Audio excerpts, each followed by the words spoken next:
ಶುದ್ಧ ಕಾಡ್ ಪ್ರಾಣಿ ಥರ ಬೆಳೆದು ಬಿಟ್ಟಿದ್ದಾನೆ ಅನ್ಸುತ್ತೆ. ಮಾತು ನಡವಳಿಕೆ ಎಲ್ಲ ಅಸಹ್ಯ. ಪ್ಲೀಸ್ ಅಪ್ಪನೇನು ಅನ್ಬೇಡಿ, ನಾನು ಸರಿ ಮಾಡ್ತೀನಿ. ಅವರು ನೀನು ತಿದ್ದೋ ಹೊತ್ತಿಗೆ ನೀ ಇನ್ನೂ ಮುದುಕೆ ಆಗಿ ಹೋಗಿರ್ತೀಯ ನೋಡು. ಆ ನಿಮ್ಮ ಅಪ್ಪಂಗೆ ಹೇಳು, ನಮ್ಮನೆ ಸ್ಟೇಟಸ್ಗೆ ತಕ್ಕಾಗಿ ನಡ್ಕೊಳ್ಳೋದಾದ್ರೆ ಒಂದಿನ ಇರಲಿ, ಅದು ಬಿಟ್ಟು ಹೀಗೆ ಹುಚ್ಚುಚ್ಚಾಗಿ ಆಡೋದಾದ್ರೆ ಮೊದಲು ಜಾಗ ಖಾಲಿ ಮಾಡಲಿ. ಏನು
ಹಾಸಿಗೆ ಮೇಲೆ ಮಲ್ಕೊಂಡ್ರೆ ನಿದ್ದೆನೇ ಬರೋಲ್ಲ, ಮೈಕೈ ನೋವು ಬರುತ್ತಷ್ಟೇ.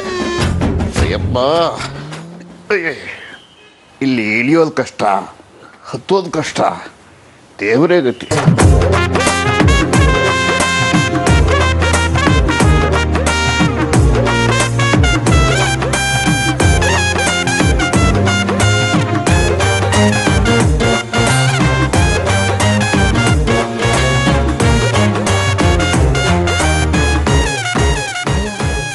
ರಾತ್ರಿ ಒಂದು ಪ್ರಾಣಿ ಮಲಗಿತ್ತಲ್ಲ, ಎಲ್ಲೋಯ್ತು?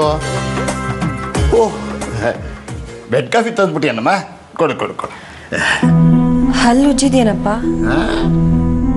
ರಾಯಲ್ ಆಗಿರೋರು ಬೆಡ್ ಕಾಫಿ ಕುಡಿದ್ಮೇಲೆ ನಮ್ಮ ಹಲ್ಲು ಉಜ್ಜೋದು. ಅಪ್ಪ, ಇದು ನಿಮಗೆ ಬೀಗ್ರ ಮನೆ ತಾನೆ? ನಾನು ಇದು ನನಗೆ ಬೀಗರ ಮನೆ ಅಲ್ಲ, ನನ್ನ ಮಗಳ ಮನೆ, ಮೈ ಡಾಟರ್ಸ್ ಹೌಸ್. ಸರಿ, ಆದರೂ ಇಲ್ಲಿ ಸುತ್ತ ಇರೋರು ತುಂಬ ಶ್ರೀಮಂತರು, ಅವ್ರ ಲೈಫ್ ಸ್ಟೈಲು ನಾಜುಕ್ತನನೇ ಬೇರೆ ಇರತ್ತಲ್ವಪ್ಪ? ಇರ್ಲಿ ಬಿಡಮ್ಮ, ನನಗೇನು ಹಂಗಲ್ಲಪ್ಪ. ನಿನ್ನೆ ರಾತ್ರಿ ನೀವು ಹಂಗೆ ಹೊರಕೆ ಹೊಡೆದ್ರೆ ತಾತಂಗೆ ಡಿಸ್ಟರ್ಬ್ ಆಗಲ್ವಾ?